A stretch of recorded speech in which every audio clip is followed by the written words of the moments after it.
வாழ்க வையகம், வாழ்க வையகம், வாழ்க வளமுடன். குரு வாழ்க, குருவே துணை. அருட்பெரும் ஜோதி, அருட்பெரும் ஜோதி, தனிப்பெரும் கருணை, அருட்பெரும் ஜோதி.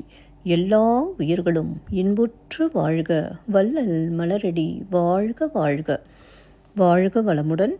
ஆன்மநேய அன்பர்கள் அனைவருக்கும் என் அன்பான வணக்கத்தை தெரிவித்துக் கொள்கிறேன். இன்று நாம் இன்பத்து பாலில் நிறை அழிதல் என்ற அதிகாரத்தில் உள்ள 3வது குறளுக்கு சன்மார்க்க விளக்கம் காண இருக்கின்றோம். வாருங்கள் அன்பர்களே.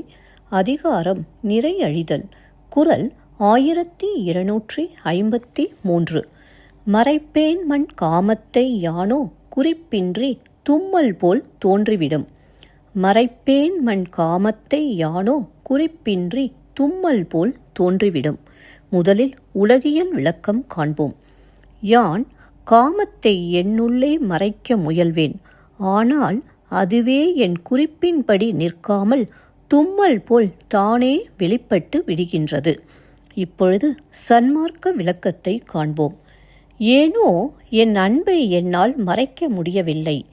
எந்த ஒரு அறிகுறியும் இல்லாமல் தும்மல் வருவது போல் அன்பு வெளிப்பட்டு விடுகிறது.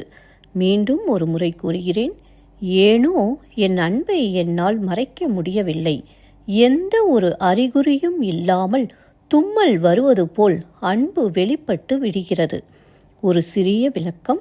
உயிர் அன்பினால் ஆக்கப்பட்டது. எனவே இந்த உடல் முழுவதும் அன்பே நிறைந்து இருப்பதால் எதை கொண்டு எவ்வாறு அதை மறைக்க முடியும்?